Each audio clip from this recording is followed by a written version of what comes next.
to illuminate the often unseen mental health challenges faced by first responders, police officers, firefighters, paramedics, and 911 dispatchers by sharing their stories, fostering understanding, and promoting resources for support and healing. We aim to break down stigma, advocate for improved mental health services within the first responder community, and inspire hope and resilience.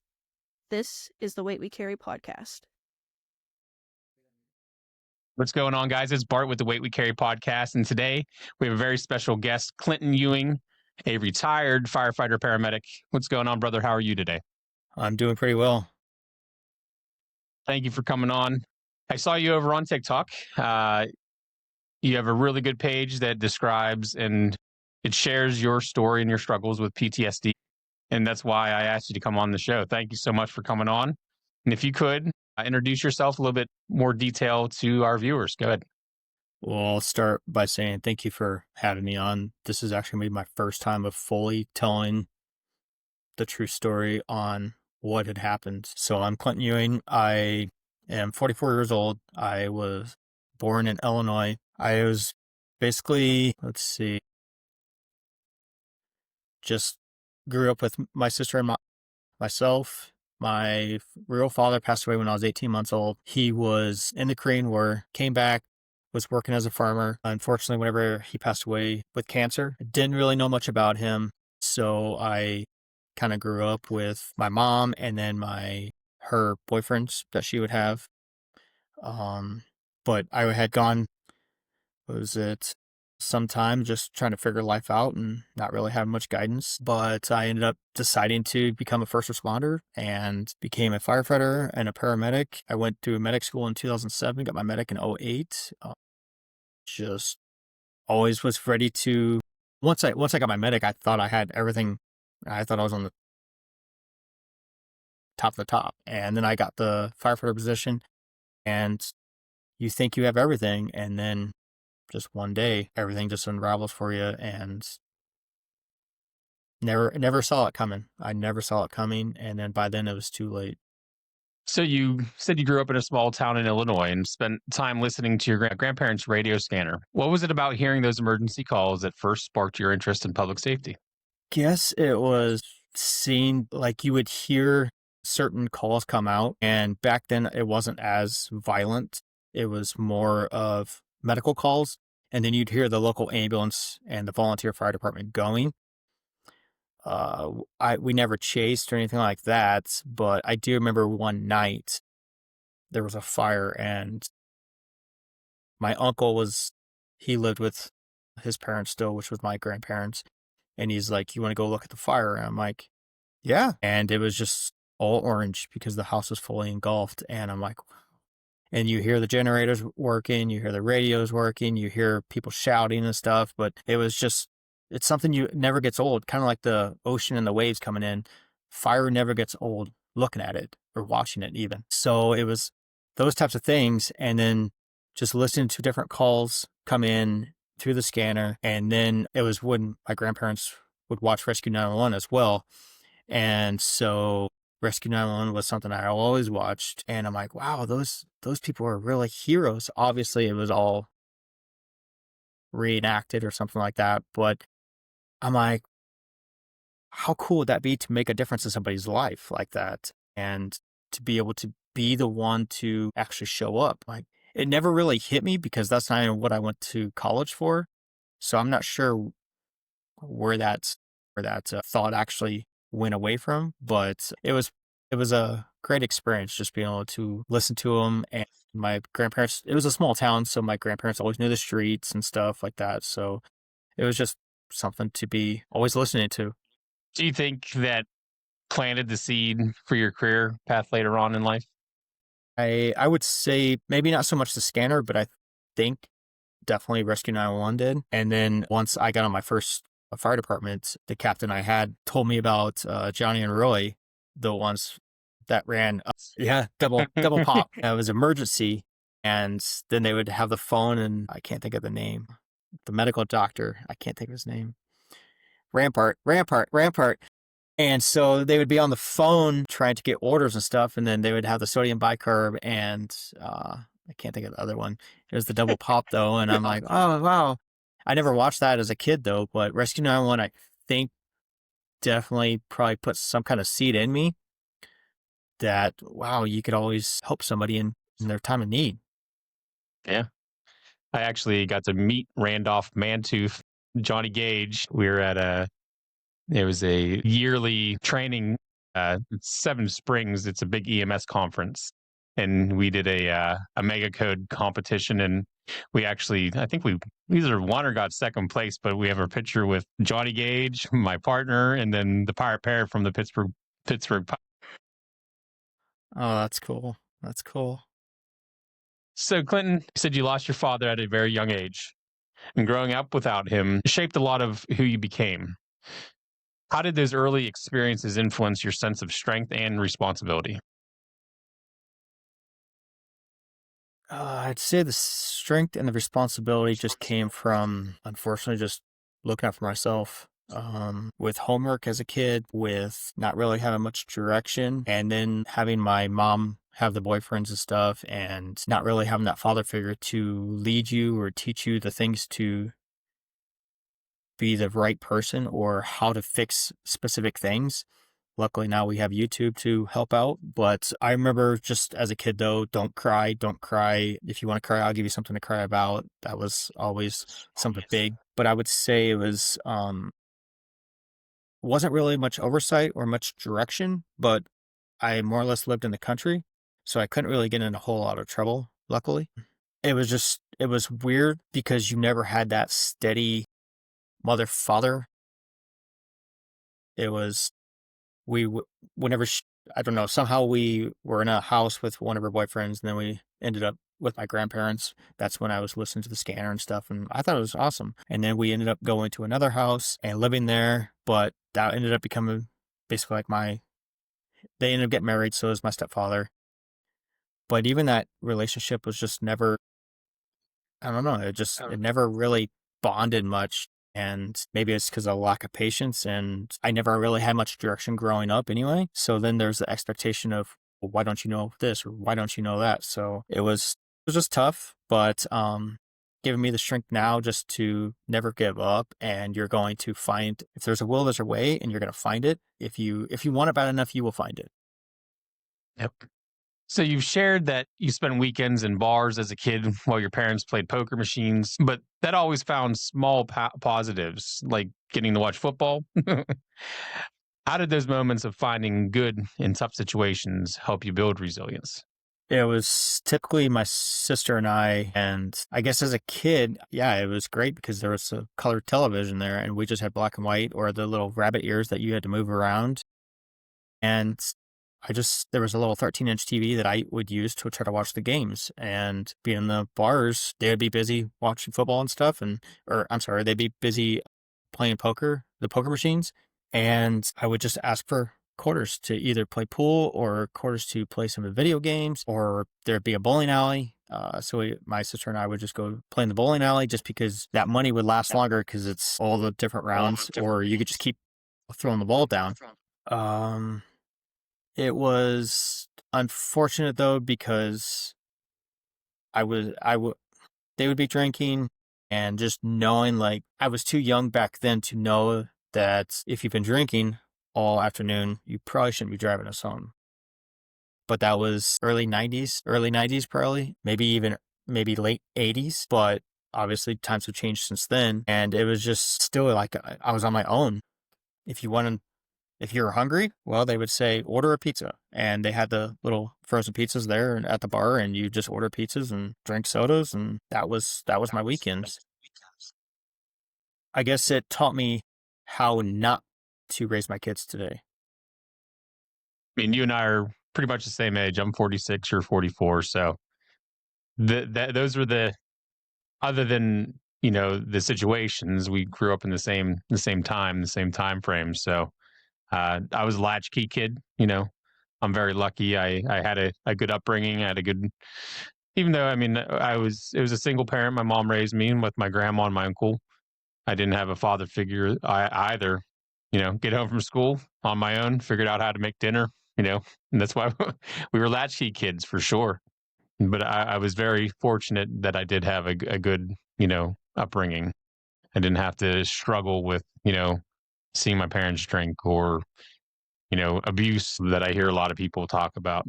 So, Clinton, in school, you're a runner, competing in track, cross country, even going to the state finals.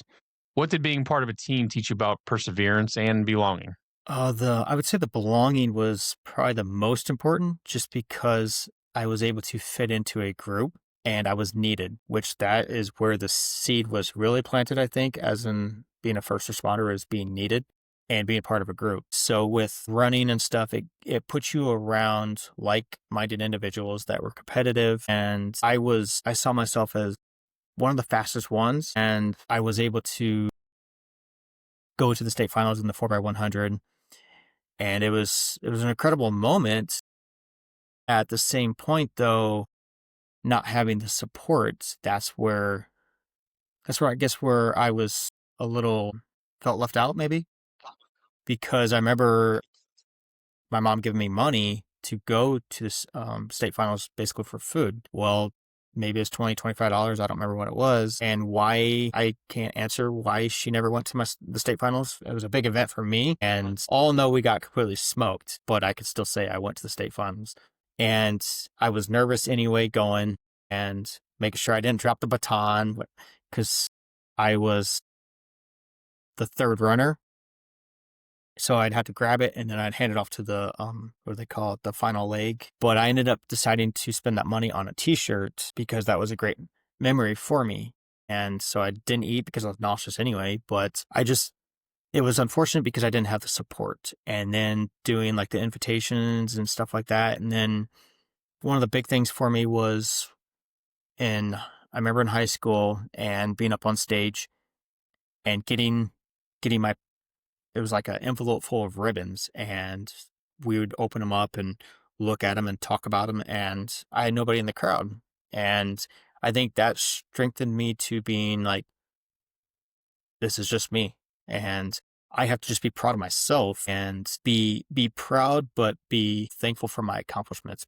And I still have the ribbons today, and my kids will do the turkey trot and then they get a ribbon and I'm like, oh, look at our ribbons. And I actually got my ribbons out to show them, and it was always meaningful for me. I think that's where it made me stronger, though, was just knowing like not having much support, I guess, and I just didn't really feel cared for but in the team is where I felt cared for, and being able to ride with other or members of the team, and that's who took me to the state finals and stuff.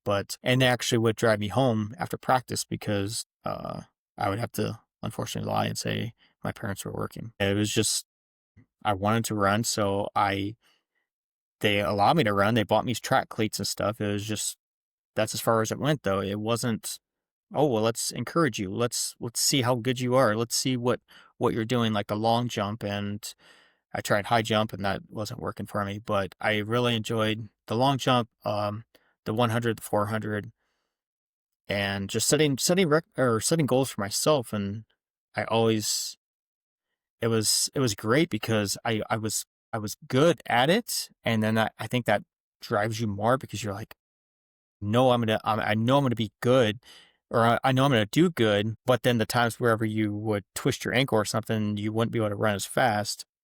But looking back now, it's like, as a kid, you heal so fast. So then you bounce back, and then you're the next meet and you're at the top 3. And it was just a good feeling. And then with the teamwork, they would rank the schools by points, and you get points by where you're placed. Like if I ran the 100 and I got second place, you got X amount of points. So we as a team were working together to see if we could get our school first place. And I think that's just kind of where the team building started. And then the mental mindset of always wanting to do better.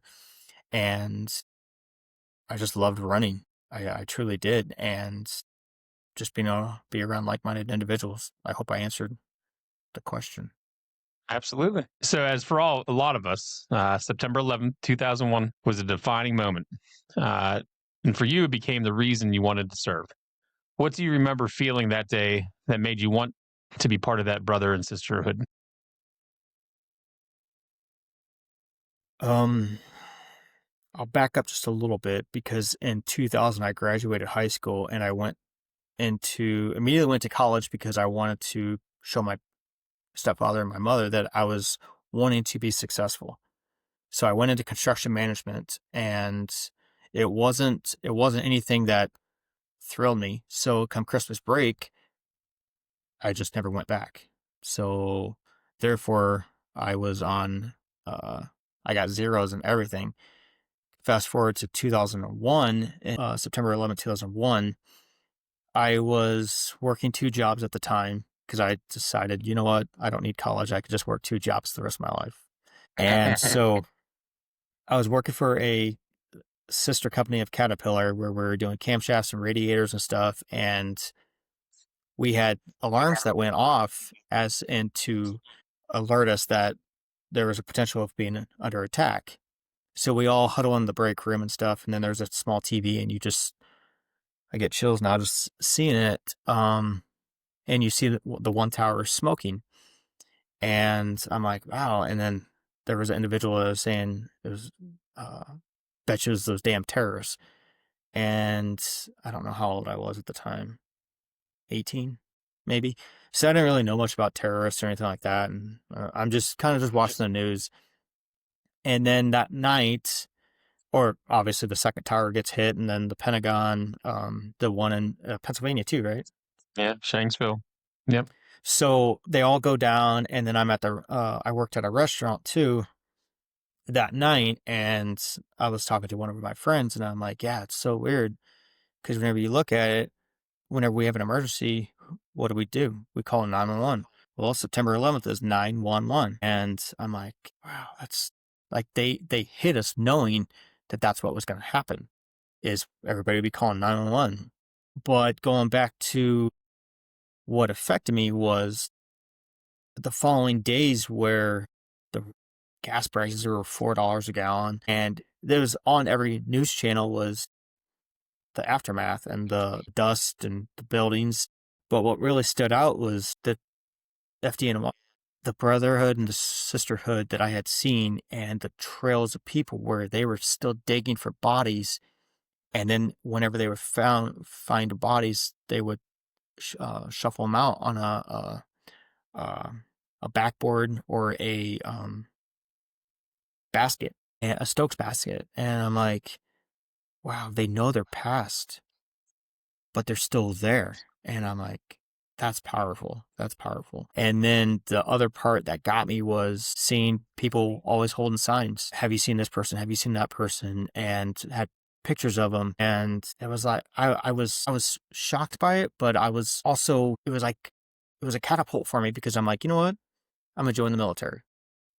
And that was my first thought, was I'm going to go to the military and I'm going to serve. Well, as a kid, I had 2 seizures which were undiagnosed. So that axed me from the military right then and there. So I'm like, well, I did see all these heroes run into a building, and didn't really know much about the fire service or anything like that until doing a little bit more research. And yeah, it was just September 11th is what really got me involved within being able to help and respond to people's needs. And then also I had worked with a captain at the department that I had retired from, and he had shared some stories with me of what he had witnessed there. And I mean, those men and women had seen some terrible, terrible stuff because of the smoke and the soot and everything that just filled the streets, and it took over a lot of people. And just being able to hear personal stories, though, was absolutely incredible.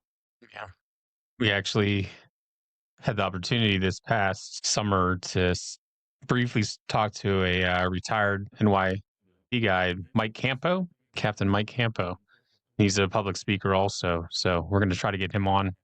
We got all of his information. So that'll be a good insight into 9/11.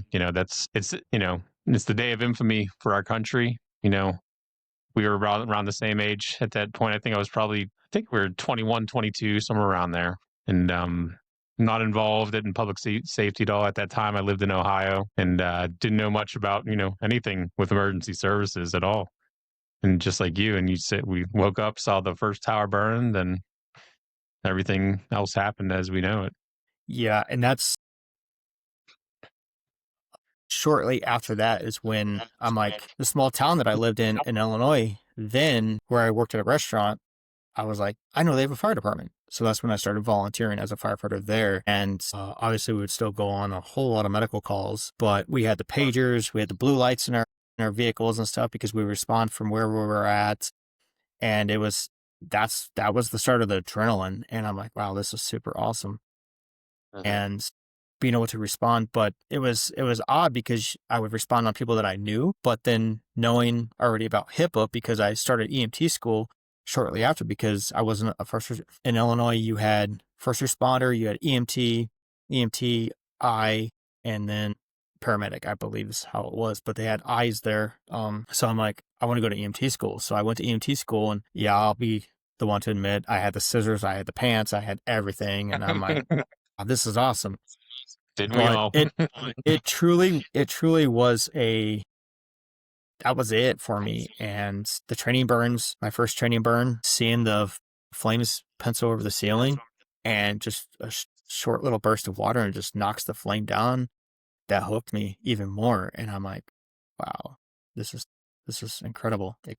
Then I went back to college for fire science, and I was put on academic probation at that time because I had all zeros, and I signed saying that I would keep at least a C average and this and that. But yeah, if you're into something, you're into it. And I was into construction management, fire, science behind fire, rescue techniques and all that. And it was incredible. Gripped you up. That's how it was. I found my niche, and we're almost 20 years in now, and it's like, yep, still here. Here we are. For sure. So before becoming a firefighter and a paramedic, you started as an EMT in Illinois. What was it like working these early calls, seeing the difference between basic and advanced life support crews? So oddly enough, once I got my EMT in 2004, I believe. I believe that's when it was, because I think it was good for 4 years. And I had received the envelope in the mail, and it was a paper test, and you had to wait. It was maybe 4 weeks or something for them to grade it, and then you never knew. So I just suddenly got a I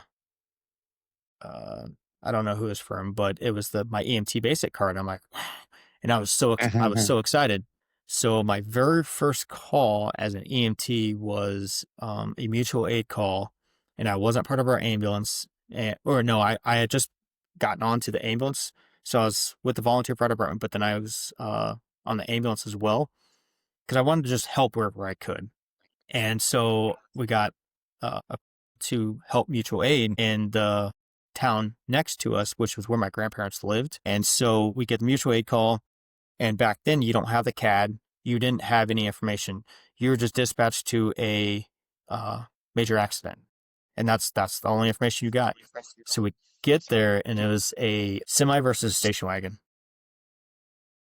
And I get out of the ambulance, and I just see it was quiet, which was odd. I remember hearing the generator on that specific fire truck running. And then I remember hearing radio traffic, but then our patient was kicking and screaming, and they were trying to get her on a backboard. Meanwhile, I hear that they're trying to cut another victim out of the vehicle that's under the dashboard of the station wagon. So the driver for the ambulance, the only one that was checked off to drive, which was how rural we were, he was a EMTI. So he's trying to tell us what we need to do while he's driving code 3 to the hospital, and we're trying to take care of this traumatic patient, and C-spine and everything. She's still kicking. We get her in the ambulance, and we're headed code 3, and our closest hospital was probably 40 minutes away. But for intercept, what are they going to do? We just need to get her to a trauma center. And as we're getting ready to leave, we saw back then, or I think it's still flying, was Life Flight, which was in Illinois, and they were landing to get the patient that was under the dash still trapped. So we actually show up to the trauma center as the Life Flight's landing. So we didn't do too bad as far as getting her there, but it was like she when we turned her over to the trauma team, I was like, wow, that was incredible. All we did was non-rebreather, continue to monitor. I didn't know anything about shock. I didn't know anything about internal bleeding.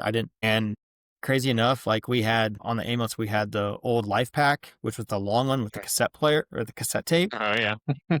And what I was told whenever I got hired on the ambulance or given a position on the ambulance was, as long as there's waves on the monitor, that's good. Going through medic So goes the school and VFib. learning that, I'm like, VFib, VTAC, PA, whatever, is like, wow. And actually in Illinois, we were able to carry and give nitro, charcoal, EpiPens, albuterol, Atrovent, and oxygen, which they consider a drug. But I was treating chest pain as an EMT, and I'm like, not realizing I was giving nitro and probably bottoming people out. We couldn't get to IVs. But no, that was my first call. But it was incredible. I think I got off on a tangent. What was the question again?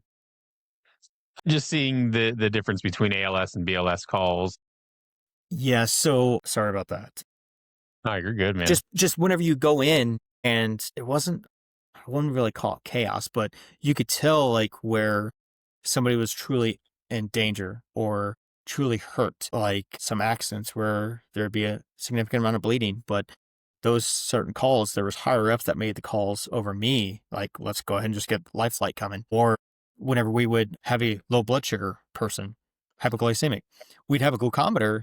So there was one time where it was just read low, and we're like, nothing we can do. So we would D50. radio to our dispatch, and our dispatch would contact the private ambulance where I actually went through EMT school, was AMT, Advanced Medical Transport in Illinois. I went through EMT school there, but that's who would come and meet us with a intermediate or a paramedic. And our dispatchers would make that call, and then we would meet up. Both of us would be coming with lights and sirens. And then we would get a notification like from our dispatch, like, this is the intersection they're at. So we would pull over, and these heroes, they would jump on the back of the truck or the side of the truck, the ambulance, with their big old orange and white tackle box, and they would open it up, and I'm like, Here comes the Paragon. and I was just like, wow, you guys are amazing. And we had a choking one time, and I was doing the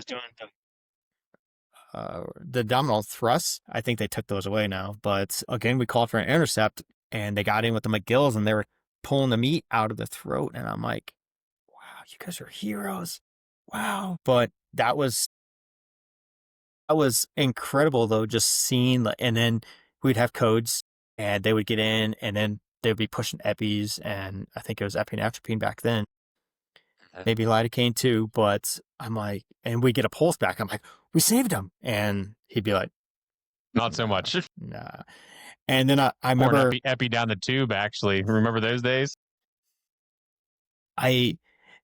Because it was nail, Narcan, atropine, lidocaine, and epi you could put down the tube. I think the mnemonic was nail that we learned. I can't remember. Might be wrong. But yeah, I think the acronym was nail. Like, what are we doing here? Here? Go down the tube, and it's like, but we turned over patient care, or that medic turned over patient care. And I'm like, so what was that drug you gave them? He's like, it was epi. Now I remember actually reaching into the trash can and looking at the vial, and I'm like, that's a life-saving drug. But knowing, he's like, we didn't save them. They're going to die. And I'm like, no, they had pulse. But I was young, I was new, and you don't know what you don't know. And but it didn't deter me, because I was still heavily involved with it, and just knowing like I'm showing up, I'm making a difference. And it was definitely that adrenaline that I fed off of, for sure. Yeah, I think that's a common denominator for a lot of us. We're sort of adrenaline junkies, and it was. I remember going in as a third person EMT and, working on an ALS truck right away. And it was amazing. It was amazing seeing. I worked with some awesome providers over the years. And that's why, I became a very good provider myself, but I enjoyed it. I enjoyed taking care of people. I enjoyed the medical and the nerding out to the paramedicine part of it. It's amazing. Yeah, because whenever we would meet that intercept, the ENT that would get out with the paramedic and spiking the IV bag and stuff, and I'm just like, what is going on? Like, are you guys are the real deal here? and all we had was a blood pressure cuff, and I don't think we had a pulse ox back then. And then I had him on the I think it was a Old life pack. Old life pack, and I know I lost a cassette to that on running in on a call. That's why you don't run. But it was incredible because they're spiking the bag and getting meds out and giving the medic meds, and I'm like, kind of feel worthless, but at the same time, I'm just watching and just taking it all in. And then once they were set, intubated and stuff, then the EMT would go get in the ambulance and just follow us to the hospital. Or not follow us, because we'd be going code 3. They would just meet up with us and get back in service with their partner medic. again. Yeah.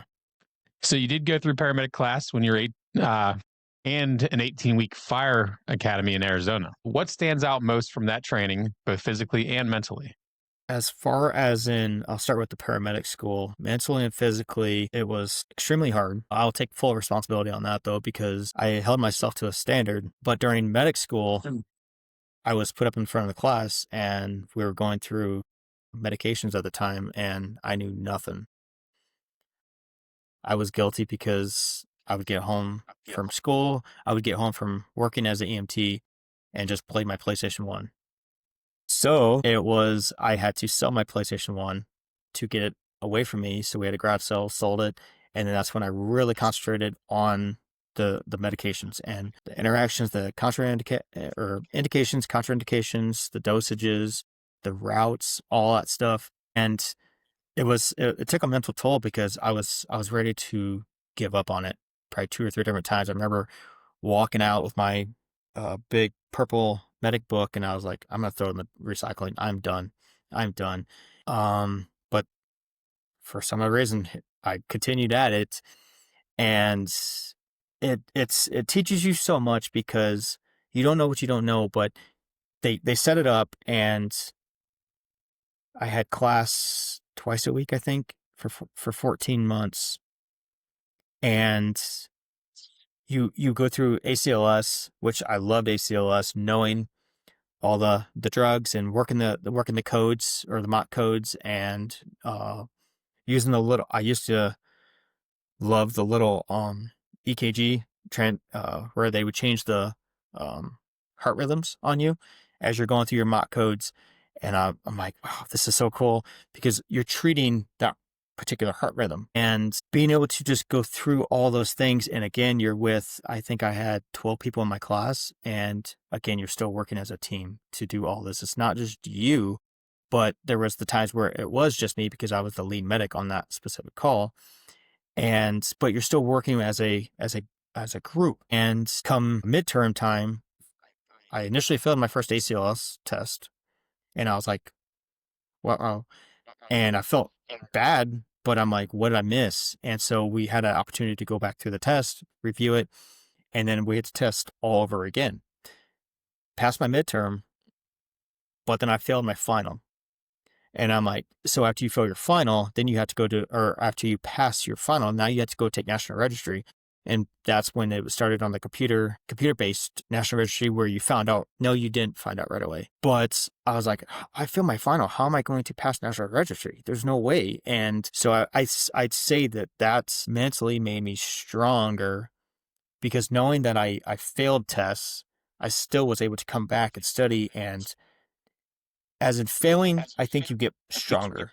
As you get knocked down, you get back up, you're stronger. And you're learning from your mistakes. So if I would have passed all those classes, I would have probably gotten to my National Registry and just bombed it. And I truly think that. But I go take my National Registry, and I passed it my first try. I didn't know because I took the test, and then it was in March of 2018 because it was my wife's birthday that day. And I go in and I type in nremt.com, or I think it was maybe it was .org. And I'm putting in my stuff, and it showed EMT basic, but then it said pending. And I'm like, pending? So I had to refresh the screen real quick, and then it said EMTP, and it said, what was the word I just used? Refresh, or not refreshing? It was pending. pending. It was still showing pending. And then they were putting it in as I was looking it up because I think it's Ohio. I think it's in Ohio where they're at. So the time zone difference went in Arizona. So I woke up at like 6 a.m. and I'm like, oh, I have to go check because I took it on Friday and I had to wait till past the weekend. But I was checking as they were putting it in, and I immediately printed it off because I'm like, they're not taking this back. They're not taking this back. Because there was talk like if you had to take the whole 150 question test, you didn't pass. I took the whole 150 question test. There were some students that only did like 110, some that did 90 and passed. And I'm just like, again, I didn't have the confidence, and I'm like, I probably didn't pass. But yeah, it was definitely a mental grind.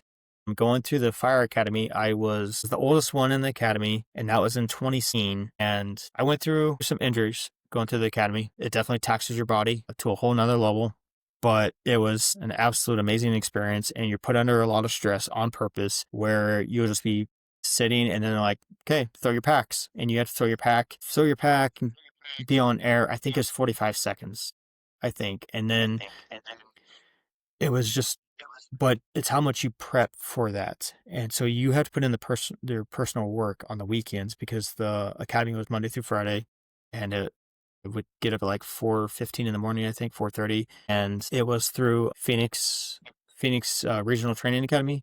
So it was like where all the major departments sent their individuals to. So we were in with all different cities, and we learned that specific way, which was a tough challenge, because working at Rural Metro, I had been taught certain ways to we call it taking a plug or taking a hydrant. I had my certain ways down, and it's hard for us to adjust, I'll say. But there you had to learn their way, because they would critique you, and then you would get write-ups or something. I can't remember what they were called. But yeah, going through, they would teach you how to vent a roof. If you cut through the wood, you get the write-up, all these things. And then you had to pass finals, like where you were taking your line, the 1.75 inch, running it out, spraying. And there's just all these steps that you had to make sure you hit. And the time it was definitely pressure, and it was definitely a strong mindset, but over time, the 14 weeks gets you that muscle memory. And then whenever you get out onto the truck, you're going to be training a whole lot more now, because you're a probationary firefighter. But I was able to revert back to, I guess you get all these tools, and you're going to use what best fits you. And so I ended up reverting back to the way I used to take a plug. It was just quicker, and it was just a muscle memory for me, and I didn't have to think about it. I just knew how to grab the hose, the humat, all that stuff, hook up and go. And I think that was the beauty of the job, was you learn all these different ways, but you could take all these different ways and make it your own. And that's how you do it. And then they would critique you if you ever lost your radio, if you shining your boots, and all this stuff. It was very militaristic, I guess, but I think it kind of gets you set up on that standard to the dangers of the job, but also the seriousness of the job. And if you want it, you have to take it serious. Yeah. So Clint, you've been part of fires where victims were pulled out alive. Those moments where everything came together. How did those saves impact your sense of purpose on the job? I do recall pulling 2 victims out of fires. They'd already both passed. The one, I'm getting mixed up. The one was like 2 a.m, and we dispatched for a fire. And again, this goes back to the adrenaline, because you get out of the truck and you're going up, and now you're met with a security door, and you're wanting to get in, and you have your Halligan, but it's dark and it's hard to see. So then this is where the teamwork comes in, to where your other crew member is going to go back and get the K-12. So then you get to, now it's just, you're thinking on your feet all the time. So then you cut the hinges of the security door, you make access, you go in, you're doing your search. And for some reason, something kept telling us because there was fire. It was an small apartment complex, or a small apartment building. And in the middle was, right where the bedroom would go, the other bedroom and in the bathroom. Then the fire was right there and basically engulfed in that room. But we couldn't make access to that room because of the fire. So we got the fire put out using our thermal imaging camera. Can't see anything because it's the wall. So our captain ends up making his way in there and sees the body on the bed. So then now you're not even checking for a pulse. You're just going into rescue mode and you're dragging him out. The guy wasn't big, but I tell you what, it was so difficult dragging. There was 2 of us and taking him out, and all he had was underwear on. That was it. So just trying to get him out of the apartment and down the stairs. Then you turn him over to EMS. I think they transported him. I don't think he had a chance though because of how much smoke there was in that apartment. But it was definitely interesting because I guess if you were to have actually saved somebody, it'd be a completely different feeling because you're like, wow, I actually saved them out of that fire. Where you're pulling somebody out or carrying a kid out or something. We've carried dogs out, but it doesn't meet as a patient, I guess. And then the other one was same thing. We had to just drag her out though, but she had succumbed to smoke inhalation as well. But we were just called for a fire at that point, and she was leaning over the stove, and I think it was a medical emergency initially, like where she just passed out and then hit the button on the stove. And so then the neighbors heard the fire alarms going off, or the smoke alarms going off, and we get there and we're like, oh, now this is a medical. But she had passed as well. But it was the adrenaline because you go for one thing and then all of a sudden you find a body, and now your mode is to rescue and try to keep track of your hose line. Just trying to get them out. And both situations, or at least with the female, it was pretty clear in there. But with the first one where he was in the bed, it was very difficult trying to find and maneuver through that apartment because it was pretty packed with stuff. Yeah. So how did carrying those moments home with you start to affect you over time? With the fires? The deceased victims, the fires, just the compounding trauma of working as a firefighter or paramedic. Well, it definitely changes you, because I guess and I didn't know it, but trauma will eventually take its toll on you to where you start living your life thinking the what ifs, or this could happen or that could happen. And little did I know that I was, I don't know the word. I was impacting my family from being able to enjoy life themselves. Because what I've seen, the fears that I had or have, so we would go to a pumpkin patch and I wouldn't let them do the zip line because I'm like, it's dangerous. We had bought a side-by-side razor in 2021, and that's where my mind was good because I was so excited to get a razor, and we were saving up for it, bought it, and then one of my last calls that I had was a razor accident with 4 kids, and they're different vehicles to drive on the asphalt. These kids stole it out of their parents' garage and rolled it on the asphalt, and there was 3 that were refusals, and the department I worked for had 2 medics on a truck and 2 EMTs. The other medic was typically always the captain. So the captain was over with the 3 refusals, and I was with the patient that was still in the razor, and she had a full avulsion to her right AC area, which in turn, I know I can't do an IV in that arm now because it's all going to just come out.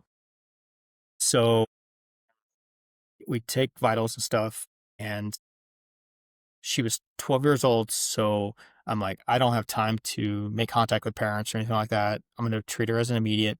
I'm going to take her to a pediatric trauma center because of the condition itself of the rollover. And I think she didn't really recall exactly having her seatbelt on, but it was still kind of wrapped on her right shoulder because I remember having to remove it, or we had to remove it to get to clear the splint through the seatbelt.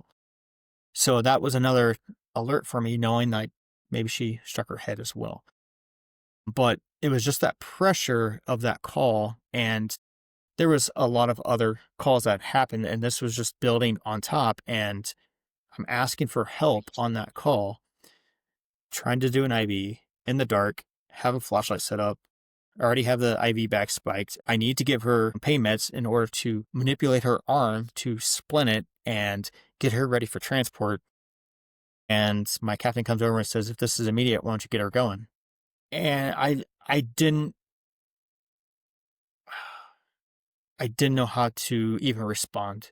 I'm like, I've been calling for help, and I had asked for help over the radio.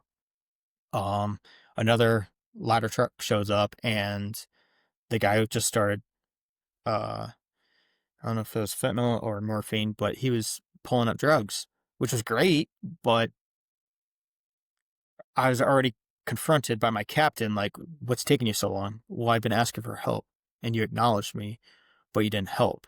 And that kind of led into not feeling that I was supported, not feeling that I was even important whatsoever. But then so right now you see a lot of electric bikes, electric scooters, and the city I worked for, it was a downtown area. On Friday and Saturday nights, it was very, very hectic.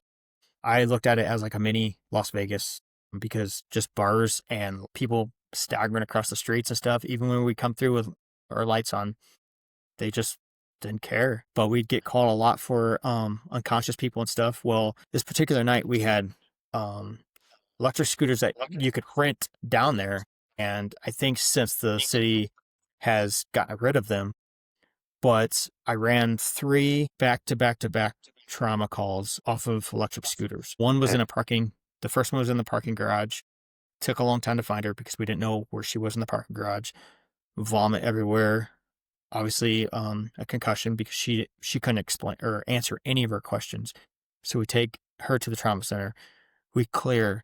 We get hit with another scooter, and this scooter accident. And this one was, she was probably 24, 26 years old. And it was her and her boyfriend. And you have the little slopes for the curbs. Well, she missed the slope and hit just right where it kind of peaked on the edge, and her front wheel hit, and she just went face first into the concrete. Missing teeth, her face was all cut up, and I'm like, you poor thing, you just don't even, intoxicated. You could smell the ETO. But that was another trauma. We take her in, and kid you not, I rode in with that patient. And I guess I should say the city that I worked for, the way we operated was we had BLS ambulances. So every call we treated as ALS, and I rode in on every single call, no matter what. If it was a stub toe, I was riding in on that call. And so that took its toll on me too, because I didn't get the sleep that others got. I'm not going to complain about that because that was the position I had, but I was clearing another call on that with that ambulance, and we got popped, and my engine crew was already on another call of another scooter accident. And this guy had wrecked right in front of a restaurant area, completely intoxicated. I get there, and it was like, do an IV, get him in the ride, C-spine. But where this takes me is electric scooters are not safe. And I won't let I wouldn't let my kids ride on an electric scooter. I feared letting my kids even go out on a bike without a helmet on, because it was in my brain that outdoors is not safe. And you just get to the point to where you can't turn it off. I will say my family and I had gone to Wisconsin and went to the Dells and went to the water park, and we went to this specific area. It was a treehouse, like hotels, but you stay in a treehouse. They had a lagoon there. We're like, oh, that'd be perfect. You can stay in the little treehouse thing, and that's where you slept. And then they had a lagoon area. Me being hypervigilant, we're walking in, and you have to go through 2 locked gates, which cues me in as why is there 2 gates and they have to pull towards you because of kid safety. And so I get in there, and then there's signs all over. No lifeguard, deep water. I think it was 9 feet, maybe 10 feet deep of water was the lagoon. Be sure you can swim, no diving. And then we find a seat. We walk in, and just to the left is where we sat up, little place for our kids and my wife and I, and I'm just looking around and I remember seeing the life ring over on the left side. And I don't know if it's everyone that's in first responder capacity, but it was just those things that I have to watch for. And my wife was on her phone. I'm sitting there. I took my sandals off because I was just had my feet in the sand. And then I hear commotion and I'm on vacation. I hear this commotion and I'm like, and I look out into the water and you just see water splashing. And then there's a gentleman there, bald head. I remember his bald head. And I look at him and I'm like, are you okay? And I pointed at him. I go, are you okay? And there was 3 kids around him. I have chills right now. There was 3 kids around him and he's trying to hold them all up because they can't swim. Well, what's going to happen? Their mother's going to jump in because she's going to protect her kids, but she can't swim either. So I immediately run over to the life ring. I think that's what it's called. I don't know. And I take it and grab it and I just toss it out there because whenever I was like, are you good? I see his head go under because the kids are doing whatever they can just to stay afloat. So I throw the life ring out there and I hit the little boy in the head with the life ring. And I'm like, I didn't care at that point because I knew, I was like, great, at least I got it there where it needed to be. So I pull in the 3 kids and the mom, and the gentleman swims off to the side. And I pull him up and I get him out of the water. And I'm just like, after those times, you're like, what just happened? What just happened? And then I have to do a report for the hotel place. Like, this is what I did. This is what happened. But it was just done. And then another time we were at Chick-fil-A, and this was near our house. And you're just sitting there at the restaurant. And anytime you're just sitting there and you hear coughing or something, it alerts me. And I'm like, and I'll look and I'll watch. So this was just a table catty corner from where my wife and 2 kids were sitting. And I was facing basically towards that table and I was watching. And the kid was eating chicken and the waffle fries. And he's coughing. And the mom is just like patting his back really soft. And I'm like, I don't know. I think there's an internal clock in our mind that we're like looking, and I'm like, I have to engage, or I have to act on this. And so she's got him out and she's just patting his back. And I'm like, okay, now I'm already getting chills again. I go, give him to me. And I just turn him over and I'm just hitting his back. And at the same time, there's a young girl that comes by with a great gray polo. So she worked at Chick-fil-A, and I go, call 911. And so my wife was there and she heard me tell her to call 911 because if she called 911 from Chick-fil-A, they would be able to ping the address and be like, we just need emergency services at 911 or at Chick-fil-A. So my mind in Arizona, or in the valley-wide area where we have mutual aid, you're typically going to get a response within 2 to 6 minutes. And where I was Peoria and Glendale. So in my mind, I'm like, I have help coming. And this kid is starting to turn blue and just the saliva is coming down and his eyes are just gazy and watery because he's been choking so long. And I just started beating him harder. And tipping him over more and just beating him harder. And fortunately, food came out all over the floor. And I give him back to the mother and I look at his back. I go, I'm sorry, but I needed to hit him hard. His back was red, really red. And this seemed like it was eternity. I don't know how long it was, but I'm like, there should be sirens. Where are my sirens at? Where is my help?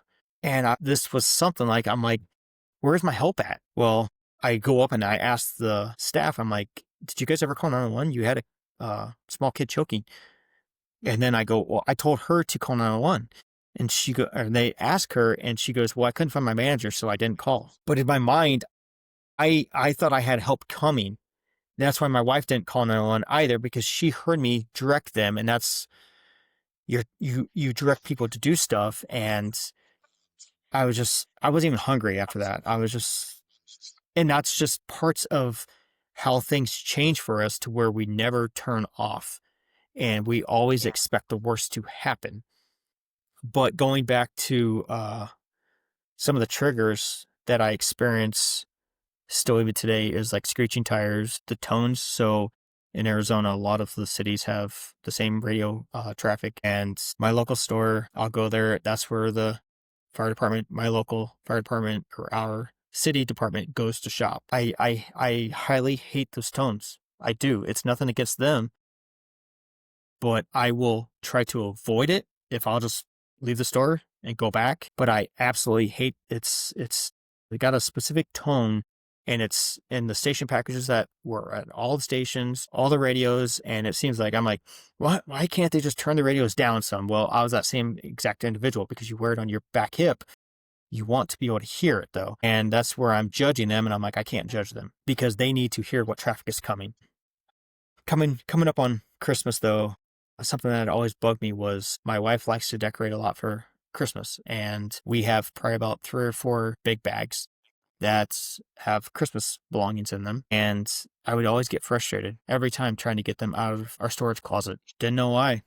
Didn't have a clue why. But where this will go is the big Christmas tree bags remind me every year of a body bag. And that was the call that really affected me. And I didn't know it until going through my dark times. And just that's going to be in the workman's comp thing. But that's where I didn't know how much it affected me until going through it and being able to work through it and figure it out. But it was weird because all the dots started to connect. Like, that's why I'd always get frustrated with the tree bags and not have any patience. And I'd end up just throwing them because, I would always react in anger and just very short with that. Screaming and crying is another thing. Anytime there's crying, even at our church service, whenever a kid's crying, I'm trying to give them patience, give them grace. But I'm like, hopefully they take the kid out of it. Hopefully. Just because as being the lead medic on my truck, I was the one responsible for giving time of death. And that killed me. That absolutely killed me. It's what brought a tremendous amount of guilt and shame to me. Our policies have changed, protocols have changed to where we only give 3 EPIs. When I first started, we were given 7 to 8. We'd go through the entire drug box. Now we go to CCR, continued chest compressions, or I don't anymore. But we're basically limited to a max of 3 EPIs, and then we could call a hospital to see if we could get more. But you have to have a sign of life or some sort of viable rhythm. So if you're asystole the entire time you're doing ACLS measures, you're not going to get any approval, and they've already been down for so long. But the screaming, the crying, the begging, the pleading is what really got me and took its toll on me, because you're walking into chaos and you're trying to do your best, and towards the end, none of them worked out. And my last couple of months, I probably ran 5 or 6 codes, and we would leave everything as is because they'd still treat it as like a crime scene. And PD would have to do their investigation, and then you'd have the coroner come out. So we would cover them with a white sheet, and we had LMAs, I think. ET tube or LMA, whichever, but it would be sticking out of their mouth. So all you saw was a little peak sticking up with that white sheet. But then you'd see the cords from the defib pads and just wrappers. You would see syringes from the EPIs or amiodarone, whatever we had pushed. But everything was just left. I would call our medical director, let them know, we've done this, they're still in asystole. And they would say, okay, we're going to go ahead and give them a time of death. This is the time of death. I never have received any training on this. And it was, I couldn't make sense of it. So I would go give the time of death to the officer that was there, give them the time of death, and why and how I got so lucky to have to go to the family and say, I'm so sorry for your loss, but we've tried all life-saving measures, but they have passed. The begging, the pleading, the screaming takes its toll. And the images are clear as day. Seeing the loved ones go over, kneel down, begging, pleading for them to come back. I just need to talk to them. They'll wake up, and it's not going to happen. How dare I just walk out of that scene knowing that the department's name is on the back of my shirt and walking out of my drug box. And every time I walked out, I felt like an absolute failure. The movie's portrayed as when you call 911, everybody survives. It's not true. And it bothers me deeply because it's such a false sense of security. Their family will be on the phone. Oh, the EMTs are here or the fire department's here. It's going to be great. Not true. And it had taken its toll on me. And I did not realize the amount of sadness that I had absorbed, put on myself, just not being able to process the stuff. And I would come home, or I'd be driving home the next day and ruminating, thinking constantly, did we do this? Did we do that? Did we do this? I would even text a crew member being like, we did this, right? Because for me, I felt guilty as in I called them too soon. But then at the same point, my hands are tied because of our new protocol and I'm working under medical direction. So it was just a terrible, terrible place to be in, I guess. And over time, I just felt worthless. And I would always catch myself going like beginning of every shift, I was detailing everything, getting the pads set up, making sure the sticker leads were on the monitor or the EKG cords. I was making sure I had everything we would have rovers that would come in and be like, wow, you're so detailed. No. And then I'd be reading protocols on the computer too. Be like, wow, you're so detailed. No, I wasn't detailed. It was because I didn't have confidence in myself. I wasn't confident whatsoever because everybody was dying. And I couldn't figure out why everybody was dying on me. And it's like, why are they calling me then if I'm not saving anybody? And it was putting me in such a low that I didn't know where to turn. And again, for what you're doing, we're trying to break, as cliche as it sounds, is the stigma. But when a lot of people talk about it, then you're kind of judged. And that's kind of what I was met with. Was I was starting to get short on calls. This was already happening at home. I was a complete a-hole to my family. And looking back now, I could see that I don't deserve them to this day. But I was just such an absolute terrible person coming home. I thought it was just a lack of sleep. That's what I thought it was a lack of sleep. But after going through what I had gone through, and now it started overflowing at work to where I was getting short with patients and just very irritable around the station. And I just wanted to be by myself. I would go to the gym by myself. That was at our station. I would just sit in my bunk by myself. I just want to be by myself, especially after calls that I couldn't make sense of, because I'm like, I'm going to process this myself. But it didn't ever do justice. And so all I did was kind of fall deeper into the darkness. And one day I was called into the office at my station, and there's two captains in there, and they're like, in Arizona, we have a legislative law that was passed. A Phoenix police officer had taken his own life. So they call it the Craig Tiger Act. So the Craig Tiger Act allows first responders to take 30 plus days away from the job to get help. I'm like, okay, I'll do it. So I had to take, I think, 3 sick days or whatever of my own time. So then I did it, and I started on it, and I started just trying to take care of myself. I guess I kind of jumped ahead, but one of the things that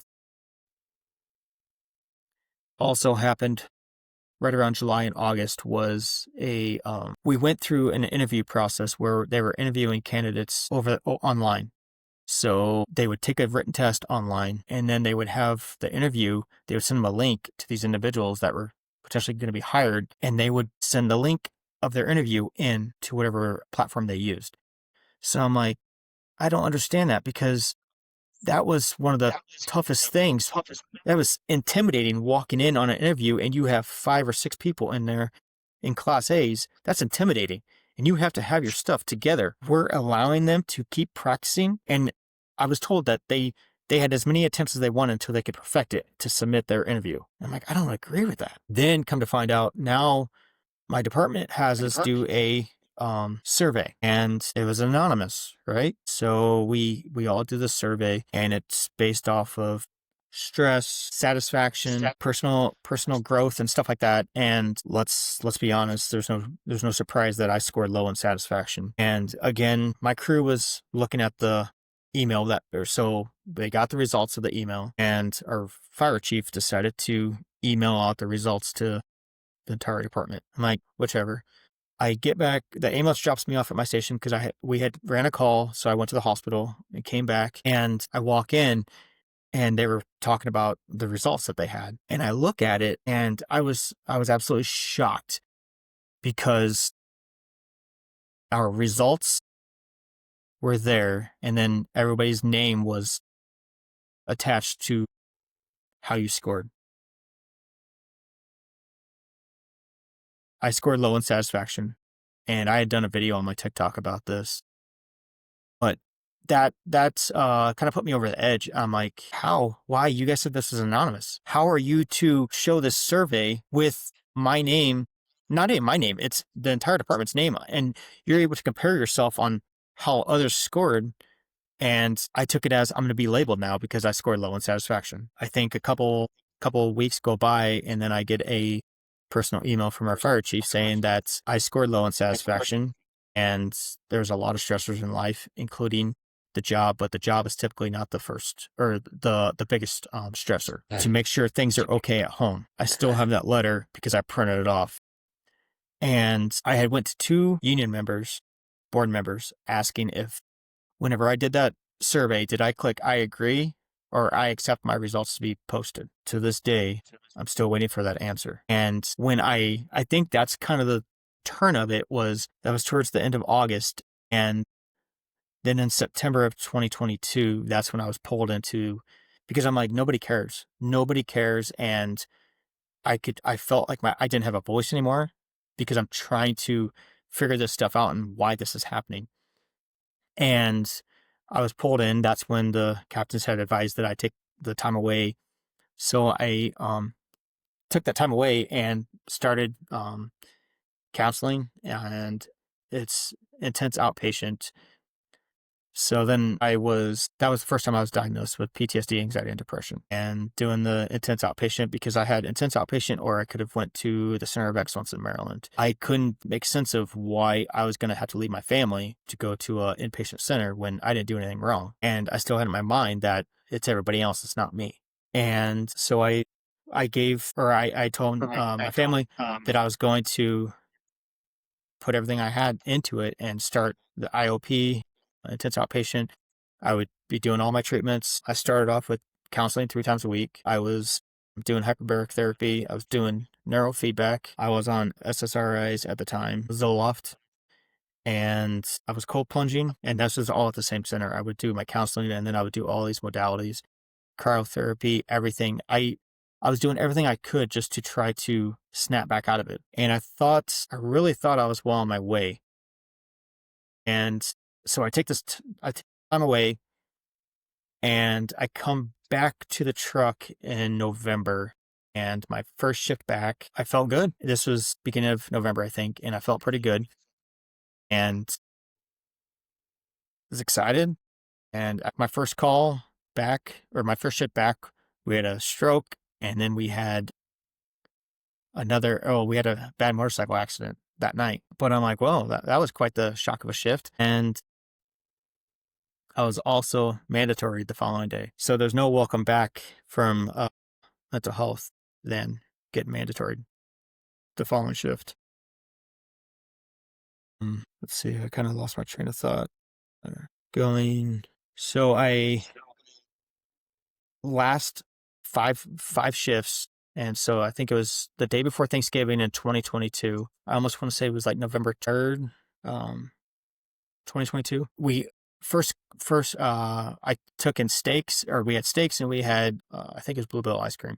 It's supposed to have been a great shift right before Thanksgiving. And we have a fire alarm, we get canceled, and we go back to the station, and we get called for a assault. So this assault was at an apartment complex, and we get there, and she's sitting on the stairs, and she's like, I was raped. I was punched in the head with keys last night. And I'm like, still trying to think, like, why would you wait? This was like 10:30 in the morning. like, why did you wait so long to call 911? And she's like, well, my phone was dead. I'm like, okay. So she'll only let my crew members do blood pressure and pulse ox on her. She won't let us do anything else, but she has puncture wounds in her head. And we were big advocates on always treating head trauma, head bleeds. If you're on blood thinner, you're a trauma now. So she's got puncture wounds in her head. And I'm like, I would like to take you to the hospital. And she's like, I'm not going. And I was like, well, you have puncture wounds in your head and you waited so long. There's dry blood over in your hair. Why don't you just allow us? Plus, if you're saying that you were abused, I would like you to file a report at least. And we're going back and forth. And again, I'm just now coming back from therapy.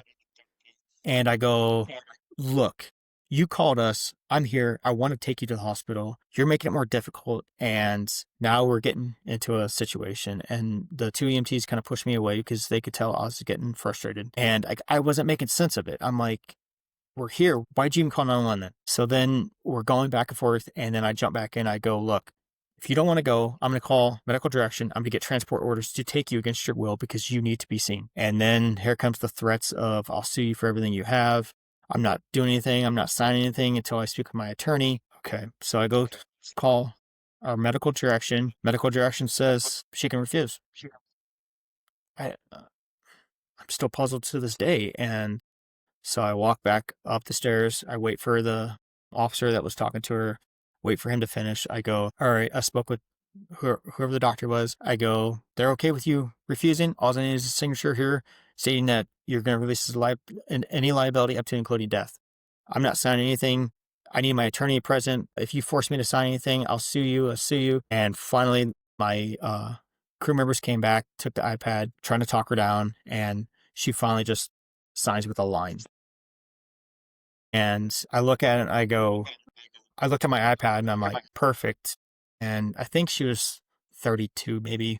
I go, perfect, whatever her age was. And I go, acting like a damn child is what I said. And then our policy was that on a refusal, instead of having the crew members sign, because that's kind of one-sided, like, oh, they're just going to sign for him.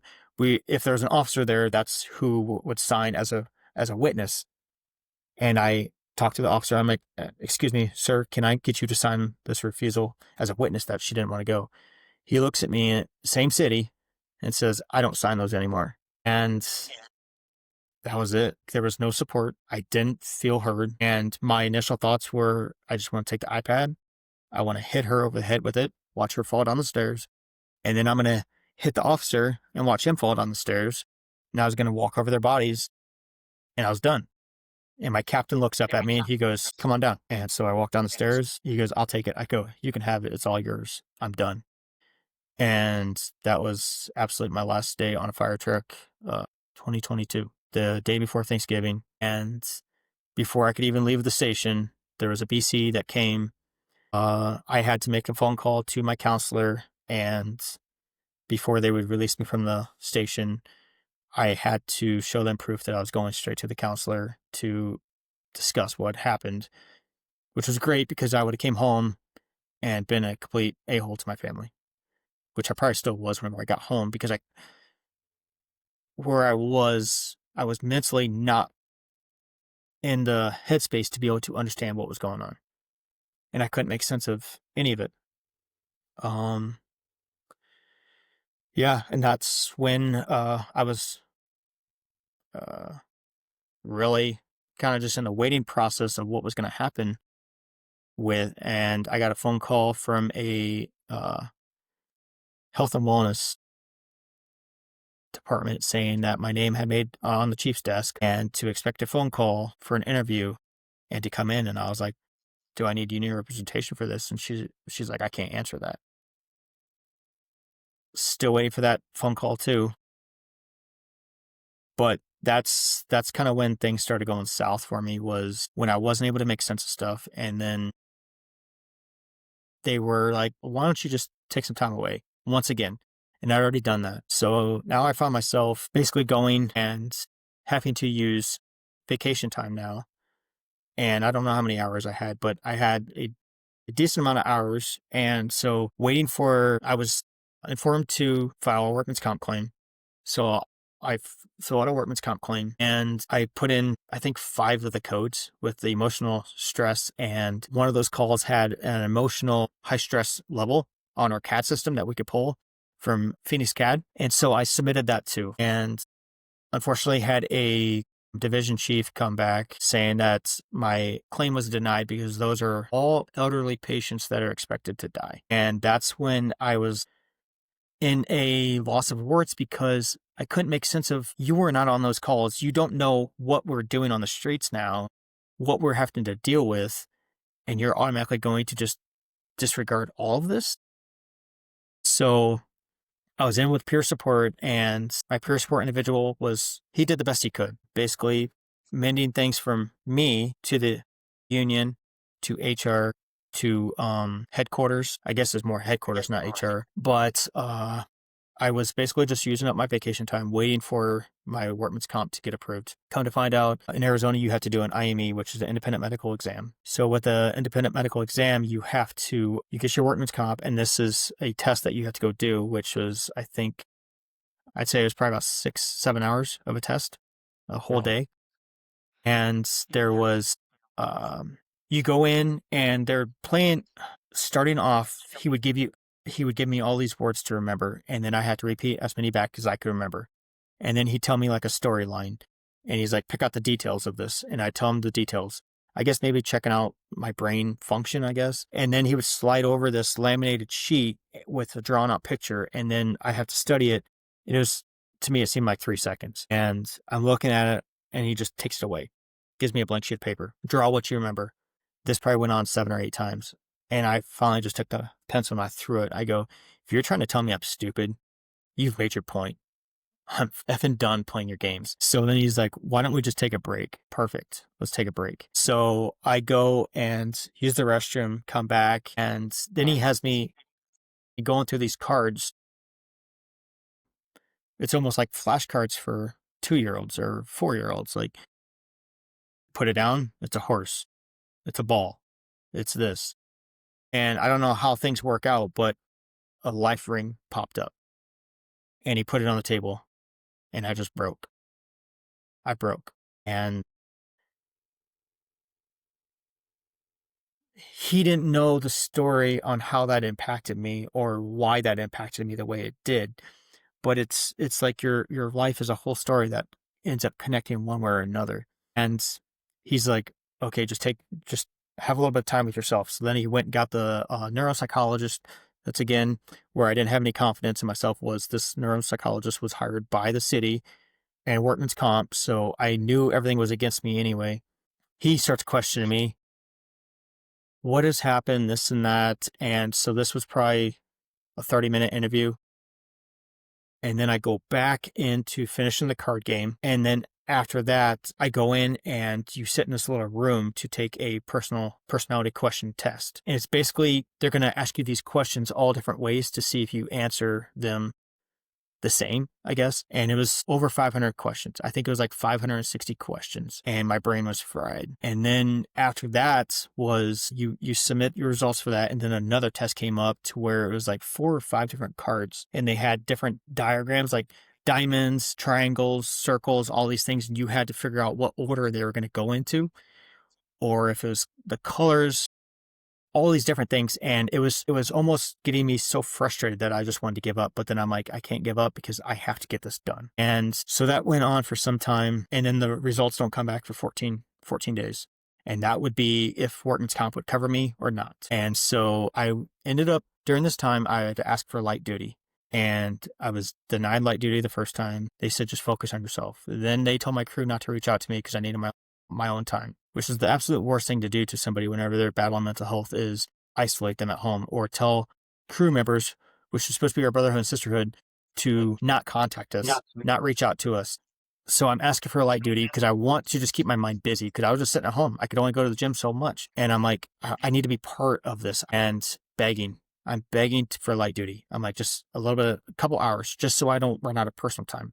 my vacation time. So then my peer support gets me to fill out vacation donation paperwork. So I fill out vacation donation paperwork, submit it to my union. Some time goes by. I'm told there's no vacation donation donated to me, which is an absolute lie because I have 2 pages that were sent to me of time that was donated to me. But long story short, December 29th, I ended up going on unpaid sick. And for something that I don't know what's going on, so I go on unpaid sick leave. And that was when I was ready to I wanted to end it right then and there because I look like a failure from November to end of December, not working. My kids are asking why I'm not working. Like, I don't know. I'm supposed to just take care of myself. Now I'm not bringing home a check for my family. And now I feel like an absolute failure to my wife because I don't know what's going on. I don't know what my future looks like. So then they put me on unpaid sick leave and I call my peer support and I'm livid. I'm ready to just take my life because I feel like that much of a failure. I'm on the side of my house just screaming and just beating on the trash cans because I didn't know what to do. I was ready to just end it all because I didn't know what was going on. Point simple, I did not know what was going on. And still waiting for my IME results. And luckily, I was invited to this support group on Monday mornings. I went and I was just letting everything out. And then I was contacted by our union and they're like, I hear you're a little upset, just a little. So they say they're going to send me $5,000, float me until workman's comp gets figured out. 6 days goes by, still no check. And ended up my IME came back and I was diagnosed with severe trauma disorder, severe anxiety, and severe depression. And with that I could no longer work as a firefighter or paramedic in an emergency response field, which was good, but at the time I couldn't see the good because that's all I knew. And so it's like you get the title firefighter paramedic, you have everything, you're responding, you're loving everything, but then it's all taken away. And now it's like, now you have to rebuild yourself. Now you have to figure out what you're going to do with your life. And for any back pay or anything like that, I took it as is. And then, so workman's comp was starting to cover my appointments, my counseling, my meds. And so I'll just go into with the Zoloft thing. So I was on 150 milligrams of Zoloft. And so going through what I went through, and then you have SRIs on top of that, I was maxed out on Zoloft. And what that did was cause me to have no sex drive, which in turn, now my wife thought I was cheating on her because it's a coping mechanism. That couldn't have been further from the truth because I wasn't, but the SSRI just was, and especially being mentally jacked up, I didn't know which way to turn. And then I got to the point where I didn't trust anybody. I was doing my ketamine sessions too. I'm just trying to, ketamine absolutely saved my life because ketamine allowed me to go to appointments and I'd get the IM and I would just be put on my mind, basically. But you would see past trauma, you would see death. I saw a lot of death individuals, scary times. And then after the sixth session, I started seeing some joy with my family and stuff, but still had the nightmares. And this is the first time I'll ever talk about the nightmares. But the nightmares started to really get me when it involved my family. We had friends over one night and we were in the pool and there was a Gatorade bottle in the bottom of the pool. How this works, I don't know. But that night I had a dream that my son was in the bottom of the pool. How it went from the Gatorade bottle to my son, I don't know. And then there was another dream that I had of my wife that I found her in the bathroom with no pulse. And then my youngest, he was hit by a car. And I've never told anybody about this. He was stuck in the front passenger wheel. There's nothing I could do. And talk about waking up panicked.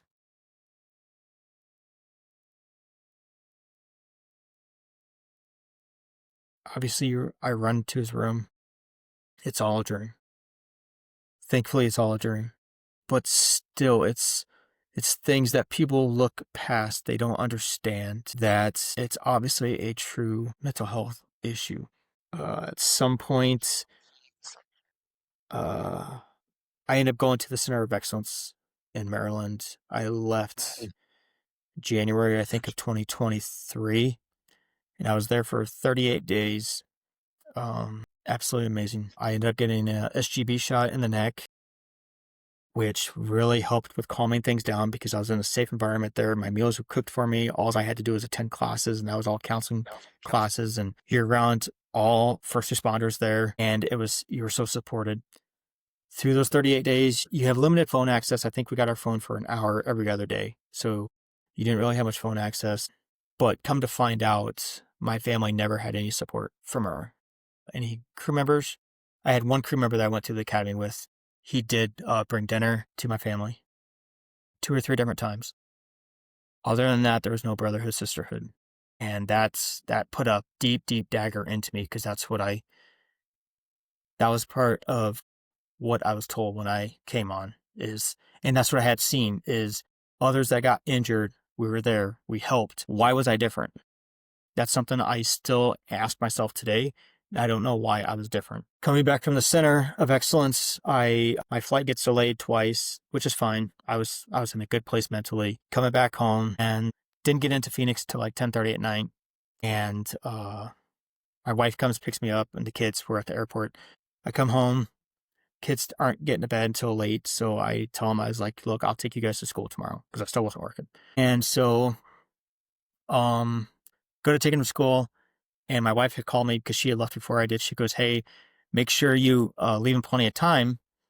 There's a bunch of cops at the intersection, and we live maybe 4 minutes from the school. This was the day after I came home. And I get there, and there's news vans, and I cross the intersection. I see the yellow investigation markers, and I see a tan-colored shoe. And I went from immediately thinking where I was safe to where all of a sudden the world's not safe.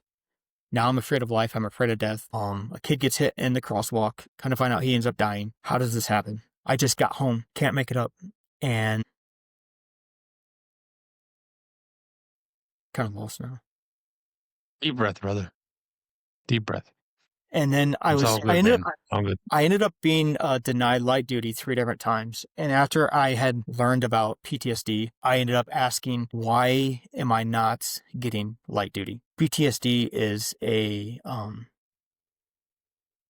diagnosed disability. And I look at ADA guidelines, and you should make any and all accommodations. So I send off that email. I think I struck a chord because then my email was shut off. So I had no contact with email. My crew was told not to reach out to me. I actually go back before I went to the Center of Excellence. I asked my captain because I did 24-hour shifts. So I wanted to get my stuff that I had still at work because I wasn't allowed at the station. So I had to ask my captain to go to my station to get my overnight stuff, toothpaste, toothbrush, all that stuff that I had in my locker. I was met with him, and he's like, if we're on a call, stay in your truck. Okay, weird. But he had to follow me around the station. So then I'm like, what did I do wrong? Why am I a criminal? That's how I felt. I was being treated as a criminal. But I had to be followed around. And then that was basically the last time I'd ever been in a station. And I had to ask what I could and could not take out of my locker. Fast forward, I still going through the retirement process. Tried to apply for a medical retirement. Actually, no, my bad. Workman's comp. So I was denied workman's comp. And my peer support individual calls me, and I'm at the gym that day. And he goes, look, they've declined. I think it's declined all of your calls that you said you had. Do you have a better call? And I'm like, I don't know how I was able to think of it as quick as I was, but I'm like, well, there was a fatality to where we ran the call. I transported a patient from the call, but the driver of this rideshare vehicle was hit at a stoplight by a drunk driver. He was DOA when we got there, so he was left because it's a crime scene. I was on a ladder truck. I told my department what truck I was on and the intersection I thought this call happened. You would think with CAD system and electronics and everything, you'd be able to figure this out. Nobody could figure anything out. And then I start having the dreams that I'm making all this up. what had happened was I transported that patient from that vehicle. We're on the ladder truck, so we get called out, I think like 8:30 at night, and get there. And I remember putting on 2 sets of gloves because I knew it was gonna be weird. We had to cut him out of the car. After the investigation, so walk up to the door, we pop the door, we cut A post, B post, take it all out. And something that still haunts me today was I undo his seatbelt because it's still on. I undo his seatbelt and he's still in the seated position from driving. And I undo the seatbelt and his body just falls over onto the console. And I'm like, oh, we do no further harm is what we're always taught. Don't do further harm. I'm like, that sucks. So it's just me and an EMT. And I'm standing at his feet basically while he's sitting in the car. So he's in a seated position. And then I have my turnouts on. And all of a sudden, something falls to my foot, right by my foot. And I'm like, what is this? And I look at it and I look at my captain. I go, what is this? He goes, the coroner wants you to put him in a body bag. It's not a big issue. It's just not something I ever expected to do. So I unzip it, have it all laid out and stuff. And again, his position, a body bag is either for you to be supine or prone, face up, face down. His knees were flexed from sitting in the driver's seat. And so we get him out, lay him down in the bag, and the bag won't zip because of his knees. So I take my left knee and I'm pushing his knees down, and it takes force because he's stiff. And if you ever try to zip something that's very, very tight, or a zipper is expanded, you hear that specific zip sound. That's exactly what I heard. So on this particular call, we left him the first time because he was pronounced. We transported the others. Now we put him in the bag, and he's left on the side of the road again. And we leave. I just remember going back to the station and just looking up at the drop ceiling, and I'm like, this poor guy was just working. He was only working, just sitting at a red light, and he had a green car. And I ended up later, after I had submitted this call as my workman's comp injury, or the call that this was back in 2019. So how I was able to recall it, or I don't know. I truly don't know, but God's grace, I guess. And I remember just laying in bed, and I couldn't sleep. And I'm like, how does his wife find out? How does his family find out? Like, all this has happened, and she's probably expecting him to come home, and he's not coming home. And this was everything that was going through my mind. It never sat well with me. And then coming back to the Christmas tree bags, why that bothers me so much, why accidents bother me so much, why I don't like Uber rides or Lyfts, because I don't have control over the vehicle. And it just takes its toll. And thankfully, my workman's comp was approved. So that call was approved. My IME I passed, but I think it was a total of 9 to 10 months just to get everything kind of approved and authorized and everything. But going through not getting paid, being put on unpaid sick, being denied light duty, it was just one thing after another, and I never expected to be treated that way, especially when I had a claims adjuster and I was calling about my IME because I'm like, where is my IME happening? Or when is it going to happen? And I had submitted my paperwork on December 5th or December 6th, something like that. And then she had confirmed that she had received my paperwork on the 8th of December. And I had called her on December 5th, 2022. And she goes, I go, do you have an update on my IME? Because I'm going to be running out of sick time or vacation time. Because again, I wasn't donated any time. And she goes, well, let me call and see if they have an update. I had the paperwork right here. I received it the following week. It's dated December 15th, the day I called her. So she took that 6 or 8 days and never called, never scheduled the appointment. So now I'm angry. And I call her back and I go, look, it's truly unfortunate that we can respond to somebody's emergency in 2 to 6 minutes. And it was a pleasure. It was my honor to do that because I loved my career. But for your own employees, it takes you 2 weeks, if not 4 weeks, because now just because you get it scheduled, I wasn't able to be seen until January 9th. And she goes, well, I'm so sorry you feel that way. I go, you know what? I can see clear as day why people just end their effing life. And I just hung up. And then that sent off alarms where peer support was calling me. Everybody was calling me now. And I'm like, I don't want to talk to anybody. Then I was I was actually headed to a ketamine treatment that day, and then they ended up looking up my wife's number and contacting her, and she started blowing up her phone. Do you know where he is? This and that. And then she calls me and she goes, what happened? I go, I'm tired of playing their games. I'm tired of playing their games. I told them exactly how I felt. She goes, well, they think you're going to hurt yourself. I go, no, I'm heading to ketamine. I told them exactly how I felt. And that's truly how I feel today, is I could see clear as day why people just end it. If you don't have a why in your life, my why was my kids and my wife. Because go back to the beginning where I grew up without my father. He passed away when I was 18 months old. So by me taking my life, I had thought about it. How am I going to do it? And then whenever I went back to the truck, I'm like, I could step off the truck and get killed on duty and then it'd be fine. Because nobody would have had to find me then. That was my thought. But now I'm not allowed to go to the truck. I'm like, how do I do it now? Do I wreck my vehicle? But that's not going to guarantee me to pass. But I'm like, wait, I know I experienced growing up without my real father. So what am I going to do to my kids? And that was my why. That was my driving why. And there were, thankfully for my wife, and she talked me off the ledge multiple times because I was so done with fighting the system that I wanted revenge. I wanted to take action. I wanted to leave a mark, but I never acted. I had plans, but I never acted. But it's unfortunate that they put us to those limits. It's truly, truly unfortunate. And it could have been handled a little bit better, I personally believe. And I had written a letter to HR, my pension review board, when I went for my pension review to see if I'd get retirement or not, which I ended up passing that as well. I was told I would not be able to speak at that meeting, which was a lie again. And I had a 2-page letter that I read to them. And I had 4 of the 7 members crying. So I was hoping I was going to be a voice or be a change. Maybe a little bit. I don't know. I have no contact anymore.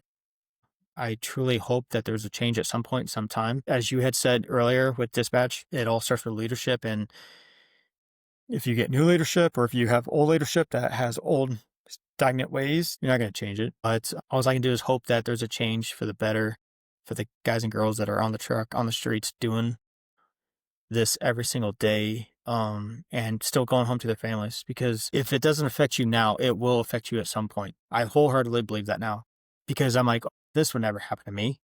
PTSD is for the military, not for me. And I didn't understand that until going to the Center of Excellence and talking to a Marine. And he's like, no, as being a first responder, I see more shit today than I did in the field. Because whenever you see it in the field, you're aware it's going to happen. You prep for it. Here, you never know when you're going to get it. And it could be a day where you just have nothing but traumas, or it could be you have 2 shifts, nothing, and then all of a sudden, now you have the trauma. But not only the trauma, but the emotional trauma too. And that's the guilt and shame that's really drove me into the darkness. So myself, just finding you over on TikTok, that's become a real outlet for you to share your story and connect with others around the world. What's that experience been like, opening up publicly about your mental health journey and coming on the show as another example of that? How's that been for you? I retired in end of September 2023. And even before then, I wouldn't say anything on Facebook. I felt judged. I felt embarrassed, definitely embarrassed. And nobody knew my story. The last time I was on the truck was in November. And then I was just off the schedule. There was no retirement. There was nothing. It was just, I was pushed away. I was only a number. And that was a tough pill for me to swallow. I'm sorry, I already forgot your question. It's okay. It's okay, brother. So opening up on TikTok, how's it? It has become an outlet for you to share your story and connect with others around the world. What has the experience been like, opening up publicly about your mental health journey? That's where I was going with the Facebook thing. So I stayed silent, but my wife had really, really encouraged me to make at least a TikTok account, because I'm like, okay, fine, I'll do it. But I didn't know how to do it initially. I had all this stuff in my head, but I didn't know how to get it out. And TikTok has been just something easy for me to do. Just engaging with people is absolutely so therapeutic, just as in meeting or make contact with you. And it's truly therapeutic, just meeting other people or engaging with other people that are hurting, that have been in the hurting process and understand you and align with you. And if anything, I'll try to put out motivational memes as well, just to we're hit with negativity all the time in this world. So if we can Nice. show a little positivity, if we can show that this is where I was ready to end it all, and there's no financial struggles for me. But I was to the point where I was done fighting, and I felt like a failure. But now being able to just do a 60-second video, it's just, I wouldn't say healing, I guess, but it's just true therapy for me, because Yeah. I get to connect with people. Or just the other day, or I had done something with peer support, and it's like, I find it interesting because they're like, "Oh, well, try this." And I'm like, I can't now because I'm retired. I'm out of it. And that's why I still feel for those individuals that are on it, or on the truck doing the work. But I can go on and I could see my viewers, and I could see them in Jamaica. I could see them in Canada. I can see them nationwide. And I'm like, that's what really gets me. I thrive off of that, because it makes me feel so good, because people all over the world are watching my videos. They don't have to, again, I'm not looking for any monetary value. I'm just looking for connections, and that's it. And the connections is just being there for somebody. And because my darkest times were sitting in this front room here that I'm in right now in my house, because it's the only quiet place, especially at 2 a.m. after I had a nightmare, I'd come in and do color pencils, because I was able to see a completion of something, or I would do puzzles because there's a completion of something. And that distracted me enough to where I wasn't thinking about the nightmare, or I wasn't thinking of, what if I don't get a retirement? What if now I have to find a new job and I don't know what to do? And thankfully I had a dog too. TikTok, I try to go on it every day just to post something and just keep connecting with people. I, I, I honestly could not be more happy with it. Obviously, it's a social media platform, but I think if you use it in the right way, I think it can help a lot of people. And for what you and your wife are doing, just letting stories out and having people, because this is the first time I've ever told any of this. First time I've told anything about my family, the nightmares I've had about my family. The first time I've talked about my entire story, really. But it's therapy for me, just being able to have this. And if I didn't have a TikTok account, I would have never had this opportunity either. Furthermore, it's given me other avenues to meet other people and have a different, or I can't think of the word, as contacts that you're going to send to me. If I just stayed silent, if I just didn't do it, I wouldn't get that opportunity. And even if I post something that isn't well liked, or if somebody doesn't like it and they have a bad comment, it's only a comment. That's their own belief. That's their own right to think that way. And that's where I go back to my I feel statements, and I'm like, I feel this. It's not because it's the right way. It's just my feelings, my personal beliefs, my personal thoughts. But I don't name drop. I don't do anything like that. I just try to do it just to help people understand that there is a need for understanding. And I think for first responders, we need to be made aware that this is what we're battling. Unfortunately, I think I know you've talked about it in some of your videos. At least your wife knows the first responder aspect because she was a first responder. But a lot of spouses don't get it, and they hurt just as much as we do. So I'm very lucky. Yeah, it's been a blessing, honestly. It's been a blessing. So, Clint, after everything you've lived through, the childhood challenges, the highs and the lows of your career, the battle with PTSD, what does healing mean to you today? As in what I still do? Yeah, what is, now that your purpose, and now that you're understanding your mental health challenges and how you get challenged with it every day, what does healing mean to you? Healing for me is it's going to go in steps, I believe. So you have to be made aware of you have an issue. Because initially, as I said, I thought it was everybody else. I didn't think it was me. I thought it was everybody else. You have to be made aware. Then you have to want to change. You have to, I was diagnosed with PTSD 4 times. Finally, the 4th time, I finally realized, okay, maybe I do have it. But then once you get the diagnosis, you still have to put in the work. And for me, I think it came easy for me to do the work because it kept me occupied. It kept me busy. That's why I did the cold plunging, the hyperbaric, and it kept me busy because I wasn't able to go to work. I could only go to the gym so often. So I did appointments. And so healing for me would be doing whatever modalities you can. And just because cold plunging works for me does not mean it's going to work for everybody. Just because something just like SSRIs, One might work for somebody, it might not work for the other person. But I've done psilocybin, ketamine. Um, uh, I I have a vagus nerve stimulator now. So in certain times where I'm just like, I'll be driving and it's a big change in mind because living in a bigger city and driving in a bigger city, you're going to get cut off. A lot of it is rechanging your thought process. And um, I was at my vagus nerve just to kind of click me out of it and reset that nerve to where it's like, all right, let's think about this clearly. Maybe they have an emergency to get to. Maybe they just found out some bad news. Maybe it wasn't just against me because I was taking things so personal and thinking like it was all against me and how everybody hated me and everybody was wanting to just attack me. And once you can change your brain or change your thought process to be like, no, maybe not. And then even having, I think part of my healing was getting baptized. And that was in December of 2023. And it was such a special moment because my oldest and I got baptized at the same time. But coming out and then standing up and just having, like, I just felt all of the trauma and the dirt and the grime and the negativity just when it was dripping off, that's how I felt. But then there was more to it because now you have to find a purpose and volunteering at the church and stuff. And I think part of my healing is also just being present for my kids now because I wasn't before. Having patience for my kids because I had no patience before. And I look at it as much as I hate to say it, I feel like I'm kind of glad they got to witness me go through this because now whenever they experience bad times, they saw how bad I was, here I am, a changed person. And I know I'm a changed person. I'm not perfect by no means, but I'm not who I used to be. I'm a more improved person than what I used to be. Just having the patience of having done a tremendous amount of work. And I still do counseling every other week on SSRIs, on Prozac now. But it's not like everything is fine and dandy because I still have my triggers. The sirens, I highly dislike sirens. I used to love the federal siren when I was working. Now I hate the federal.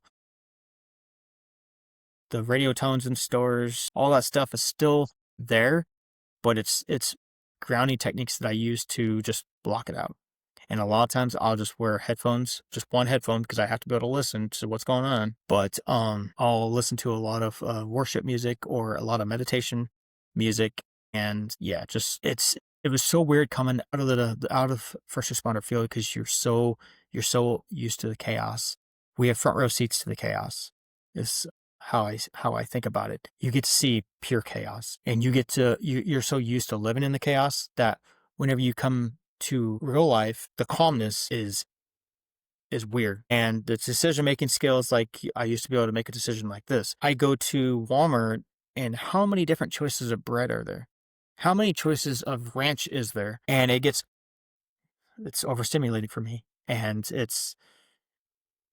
and then my memory, like I said, I was gonna go off of some notes because my memory is not the greatest. And that was one of the biggest things was I got scared one day because I came home from therapy and my wife was in the backyard and I'm like, I couldn't think of where the water goes into the skimmer.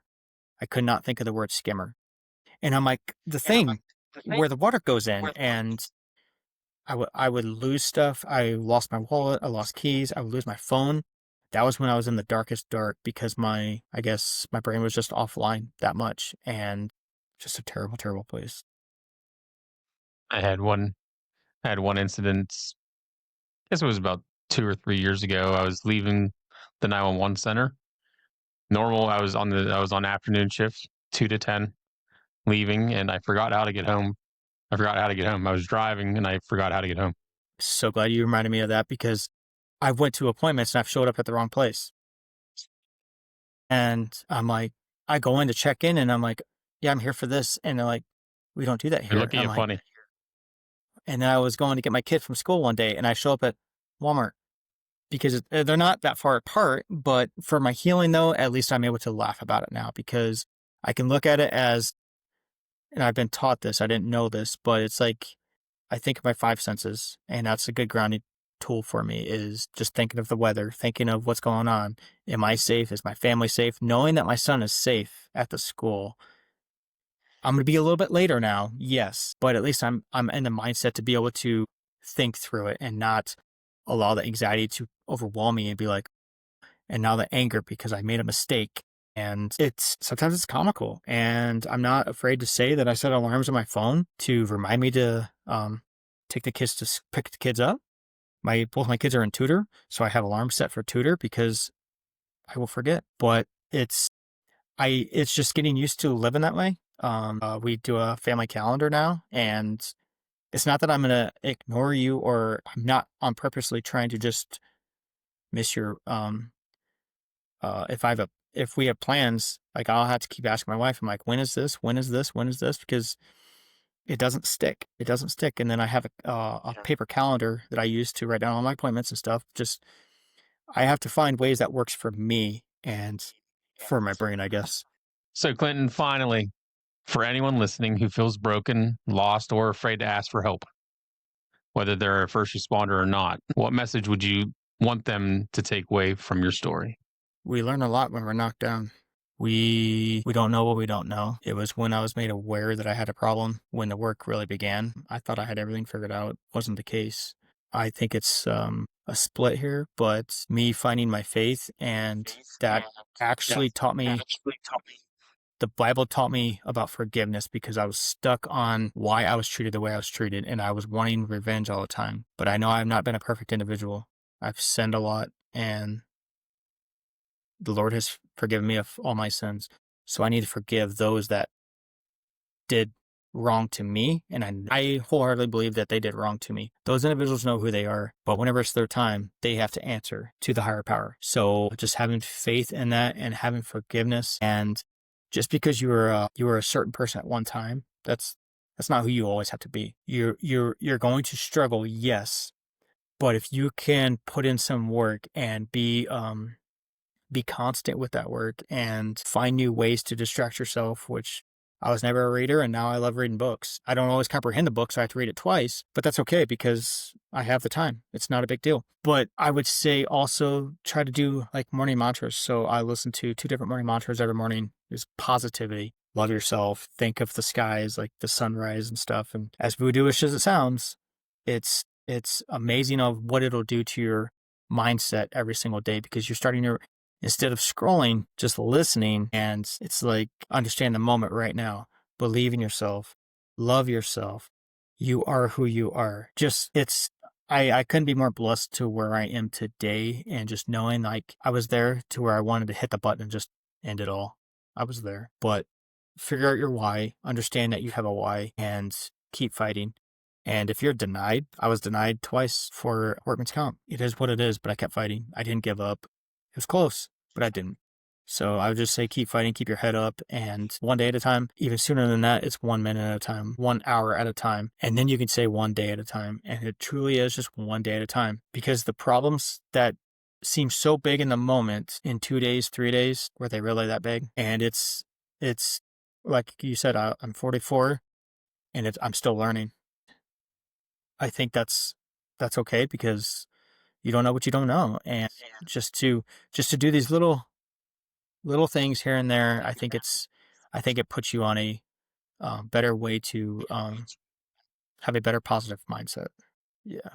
And you're still going to feel judged, because we look at things differently. We see things differently. I still do. I'm better. Not catastrophizing stuff.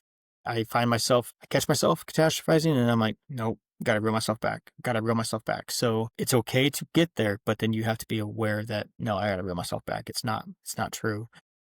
And I think then your friends or your family see that too. And it's okay to, if you have a trusted friend or a supportive friend, and that's one thing I found out, was your true friends are the ones that are with you, not only in the darkness, or not only when it's good, but even in the darkness. And those are your true friends. That's your true support system. So try to find those. There's some study, and I don't know how I just thought about this, but the 8-minute study, where if you can just talk to somebody for 8 minutes, no matter what condition you're in, if you can just talk to somebody for 8 minutes, it seems to, again, that talk therapy.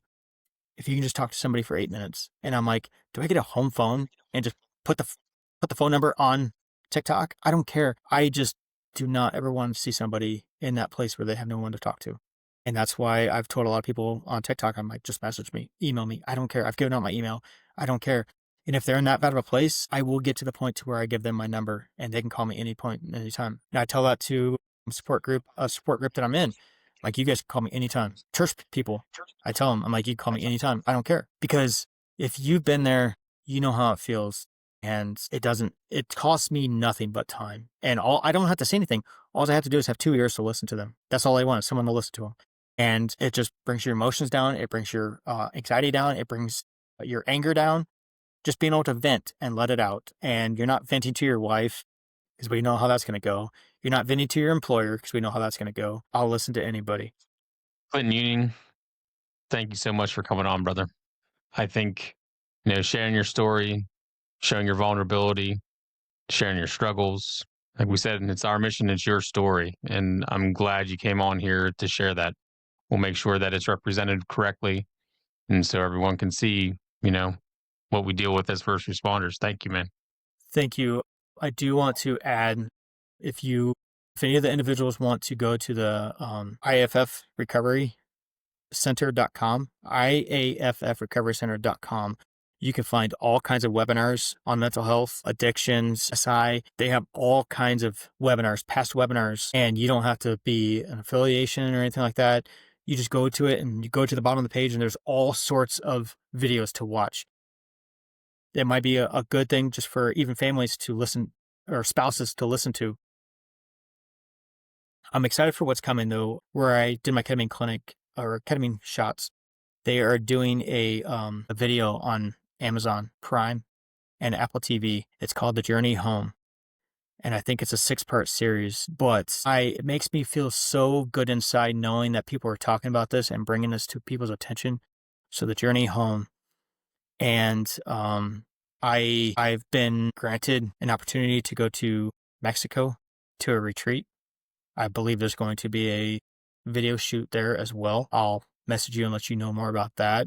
But it warms my heart knowing that people are speaking up and making this more known.